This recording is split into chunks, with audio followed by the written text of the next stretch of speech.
Seguimos en Estados Unidos porque en todo este contexto, en la coyuntura, nos lleva a hablar de la Convención Nacional Republicana que termina este jueves. Vamos a ver qué es lo que ha pasado.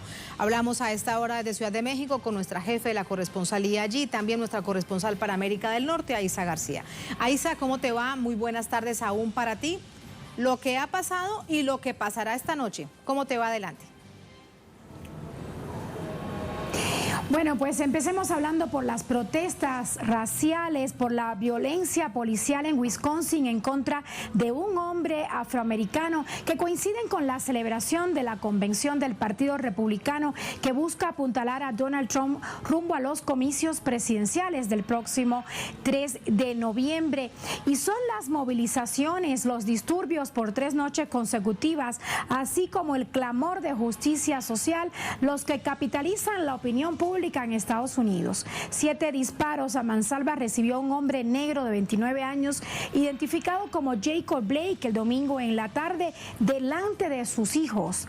Y bueno, ya el tema del racismo había sido abordado con fuerza la semana pasada como una de las debilidades de Trump durante la convención demócrata que eligió a la senadora afroamericana Kamala Harris como candidata a la vicepresidencia. Los republicanos han dicho en su convención durante estos días que los demócratas han usado el tema del racismo como algo de moda, pero lo cierto es que a lo largo de este año se han dado varios casos de asesinatos o de ataques de policías blancos contra ciudadanos negros. El primero fue el de George Floyd en mayo pasado, luego el de Breonna Taylor y luego el de Trayvon Pellerin, un hombre negro de 31 años que fue asesinado también por un policía blanco afuera de un supermercado en Lafayette, Luisiana. La crispación social está a la orden del día en Estados Unidos y los republicanos intentan tapar el sol con el dedo, intentan tapar esta realidad, al igual que los estragos que ha dejado la pandemia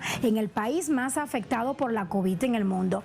Tan es así que los asistentes al discurso de la primera dama de ayer noche en uno de los jardines de la Casa Blanca se sentaron a poca distancia uno de otros y sin mascarilla, como si la pandemia se hubiera esfumado o no existiera. Pero dejemos el tema de la pandemia ahí. Igual sabemos que le ha pasado la cuenta en los sondeos al presidente y candidato Donald Trump.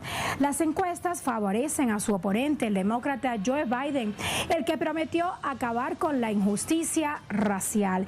En cambio, Trump optó por enviar agentes federales para contener los disturbios en Wisconsin. Lo anunció hoy. Estos agentes se unen a la Guardia Nacional que ya estaba en Kenosha, Wisconsin, con el propósito de sofocar los disturbios que anoche costaron la vida a 2 personas y heridas a una tercera. En un tuit, el presidente dijo que no se tolerarán saqueos, incendios intencionados, violencia y la ilegalidad en las calles de Estados Unidos, pero no ha dicho lo que el electorado enardecido quiere escuchar en el sentido de parar la violencia de policías blancos contra afroamericanos.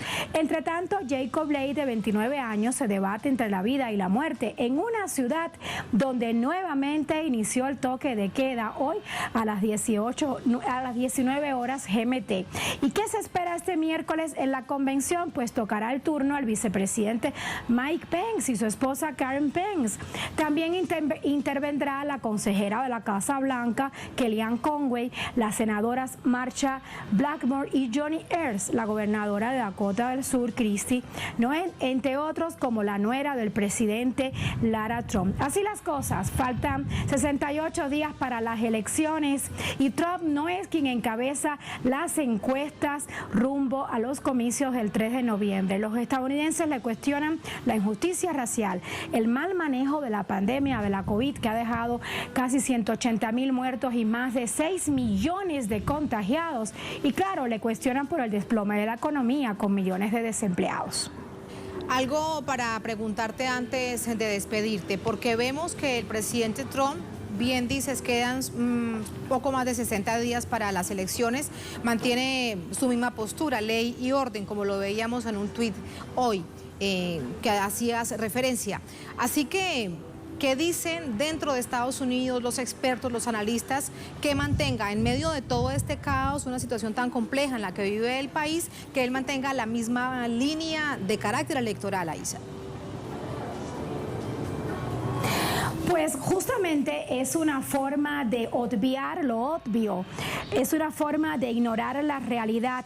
Ayer llamó, por ejemplo, muchísimo la atención que la primera dama, la esposa de Donald Trump, esta exmodelo de Eslovenia, estuviera hablando de su sentir por las personas que han perdido la vida por la pandemia del coronavirus. Un tema que los republicanos en general y el propio presidente evita hablar, porque justamente ese tema con la injusticia social, la injusticia racial, le está costando votantes rumbo a los comicios del 3 de noviembre. Pero recordemos, Tatiana, que el tema del racismo, el tema contra los latinos, contra los migrantes, le funcionó en la campaña electoral pasada y él tuvo el voto de los blancos, incluso le dio ínfulas a los supremacistas blancos. Entonces, Trump no ha cambiado su ruta justo a la justa presidencial. A él le funcionó eso hace 4 años y él piensa que le va a funcionar esta vez. Pero si los cálculos de los analistas y los expertos no fallan, a Trump no le está yendo nada bien. Y lo hemos visto en las encuestas, en los sondeos de opinión, donde él quiere obviamente entusiasmar a su electorado. Y una muestra de ello es que aparece todos los días en algún momento de la convención. El primer día estuvo desde Charlotte, en Carolina del Norte, y luego lo hemos visto también hablar desde Washington. Ayer estuvo viendo el discurso de su esposa ahí en uno de los jardines de la Casa Blanca. Él quiere estar todo el tiempo permanente en la convención, porque además él es la única estrella para defenderse a sí mismo. Él no cuenta como los demócratas con artistas de la música, con cantantes famosos o con artistas de Hollywood. Él tiene que hacer su propia tarea, Tatiana. Aiza, como siempre, completo reporte. Veremos lo que sucede esta noche y sin duda lo que se esperaría mañana, que es el plato fuerte, el cierre de la convención demócrata. Bueno, a ver si hay algo de plato fuerte. Muchas gracias, Aiza. Buenas noches.